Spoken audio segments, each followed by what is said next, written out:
Hello world, Shelly here, and today I'm going to do another side-by-side comparison of a high-end eyeshadow palette next to a more affordable dupe. We're going to do this eye look right here, and the palette that we are going to attempt to dupe out is the All Matte Natasha Denona Safari Palette. Oh, look at how pretty. Isn't it lovely? Oh, my pretty. This retails for $129. Cha-ching! The dupe we are going to put this up against is from CColor Cosmetics. It is the Savanna Palette. Also, so pretty. Hi, peekaboo. Ah, there you are. So, this one you can get for less than 10 bucks. If you get your CColor Cosmetics palettes on Amazon, the Savanna palette is $12.99. If you order directly from the CColor Cosmetics website, you can get it for $8. Much cheaper than $129. So I'm going to do the same eye look using one palette on one side, the other on the other side. At the end, I will show you which one was which. Can you tell right now? What do you think? Let me know in the comments if you got it right or not, and let's get into this, shall we? I've got both palettes in front of me. I'm going to use the same brush for each palette. In between, I will wipe the brush off in this color switch so that there's no residue from the previous color into the other palette, and we'll do the same look on both sides. See if you can tell at the end which one is expensive and which one is more affordable. I love this brush, you guys. This is the Wayne Goss 03. If you don't get any other Wayne Goss brush in your life, get this one, especially if you have hooded lids. It is the best for blowing out color. Okay, what should we do today?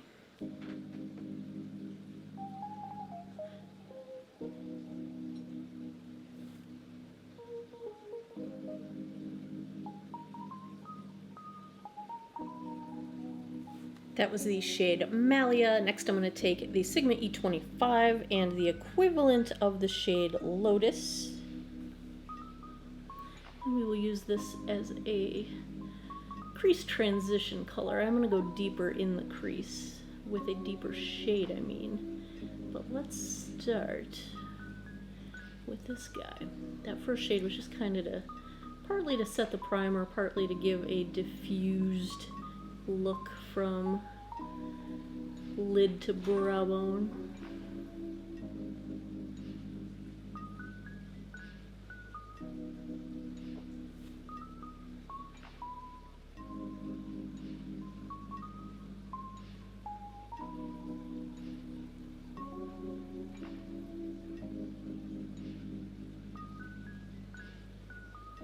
Next I'm going to take this Morphe brush. It is just a more dense and smaller blending brush. It's part of one of their eye kits, so I'm not sure. It doesn't have a number and it just comes with that kit. But I'm going to take the shade Masai and use this in the deeper crease and not blow it out as much as the others. That's why I'm picking a more dense brush. I want a more precise placement of this color.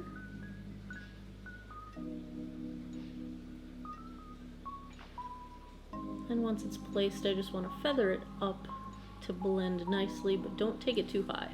And I want it to define the crease.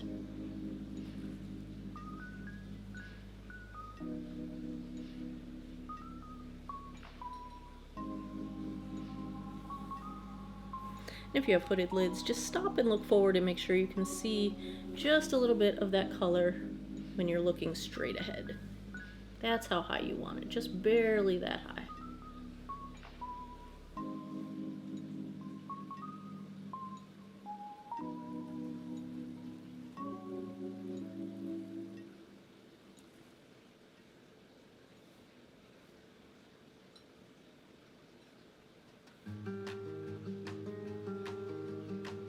Next I'm going to take a flat shader. This is the Smith 253, and I'm going to go back into that pinkish shade Lotus, and we're going to do a little bit of a halo eye.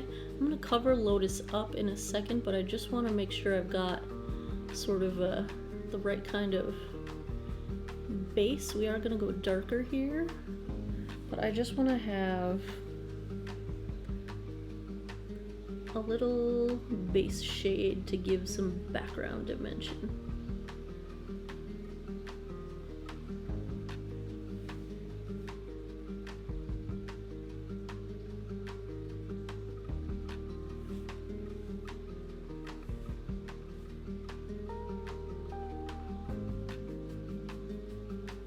Same brush, wiped it off in the color switch. I'm going to go back into that Masai shade and do basically the same thing.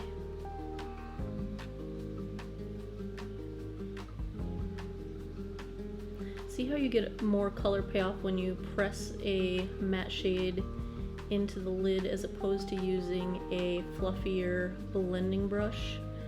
That's how you can get really a lot of versatility out of your eyeshadow palettes, because just the brushes and the techniques you use adjust what the color does on your lids.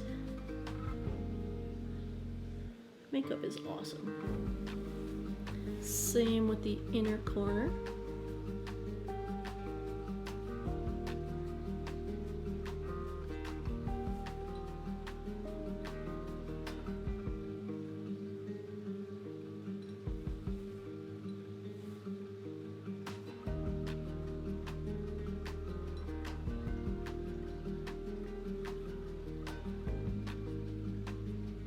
I feel like I want a little tiny bit of warmth going on. I'm debating between Desert Date and Amhara. I'm gonna go Desert Date on a Wayne Goss 20, and I just want to bring it right above the crease.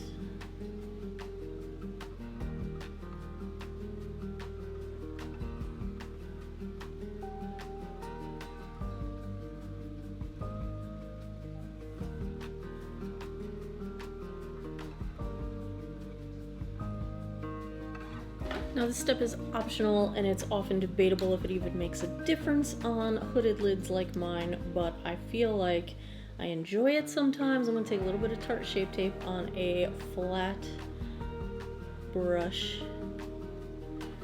and we are going to make a little halo.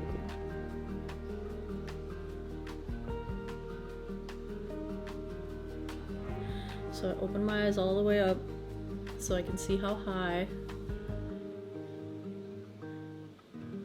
I need to bring it.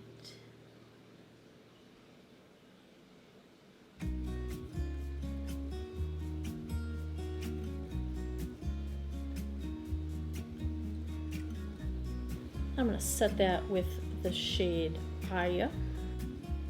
I'm going to take a pencil brush. This is an IT Cosmetics. It has worn off. I don't know what it is. And just kind of define the, what was that shade called? Masai? Right at the crease where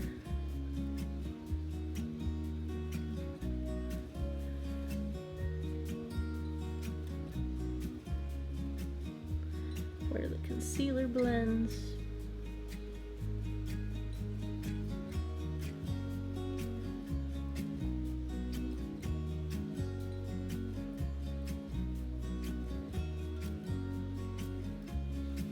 Go one more time with some Desert Date just above that point.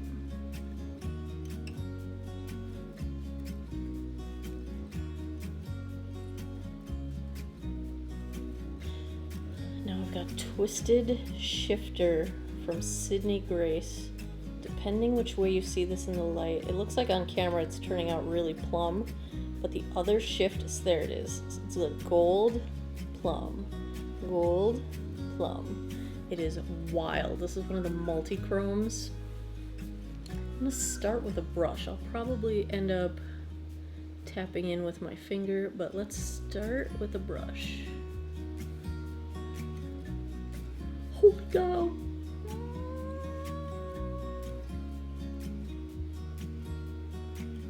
Oh, that's so pretty. Yeah, let's just go finger.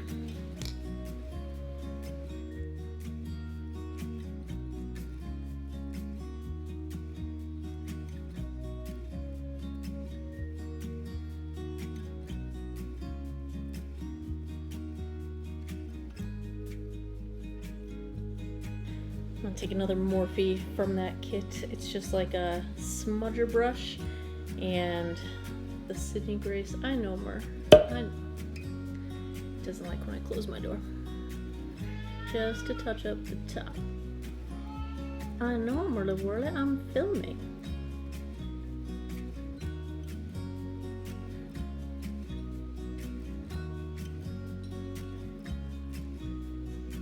Just gonna get a little more massage and touch up the blend between the Sydney Grace and the matte shades.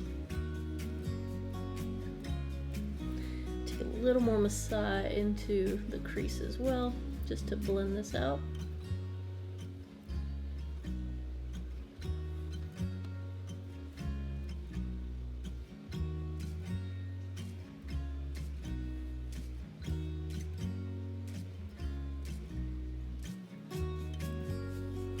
I'm gonna smudge a little bit of Desert Date on my lower lash line.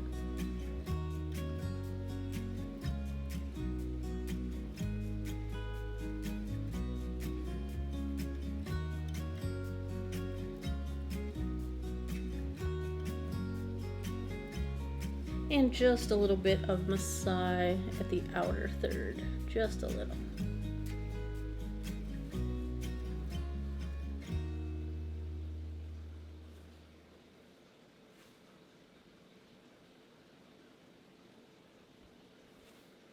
And a little Malia for brow bone.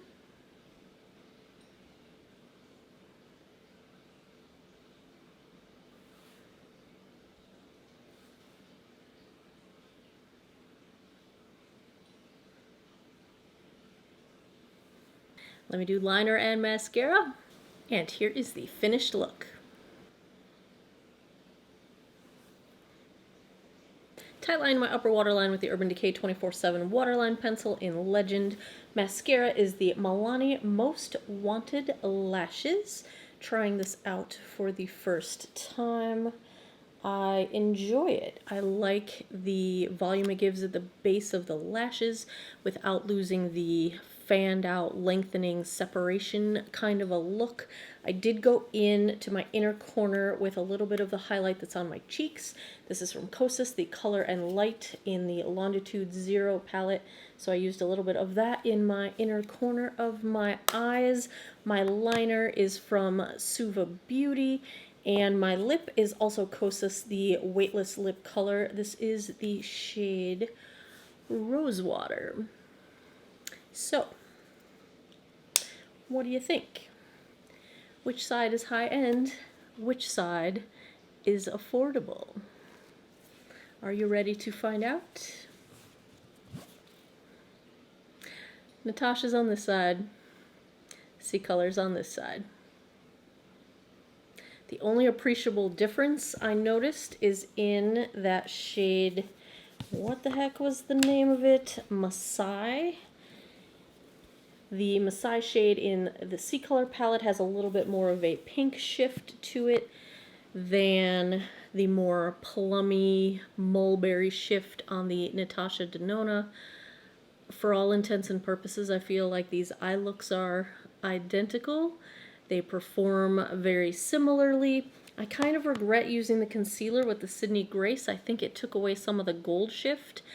Maybe bare skin will work better for those, but I do think very, very pretty anyway. Do I recommend the CColor palette Savanna versus the Natasha Denona Safari palette? Absolutely yes. It's once again, I have yet to be disappointed in a CColor eyeshadow palette. They are true to color, they are true to dupe, they are reliable, blendable, easy to work with. I mean, really. There you have it. Another good dupe from CColor Cosmetics. I will link everything down below if you are looking to get your hands on any of these products. If you enjoy these dupe side-by-side eyeshadow look videos, give me a thumbs up down below. Please subscribe if you haven't already. I post new videos every Monday, Wednesday, Friday, 9 p.m. Eastern Time. And as always, thanks a lot for taking some time out of your day to geek out over makeup with me. I appreciate it. I hope you guys all have an awesome day or night wherever you are in the world. Take care of each other. Bye-bye.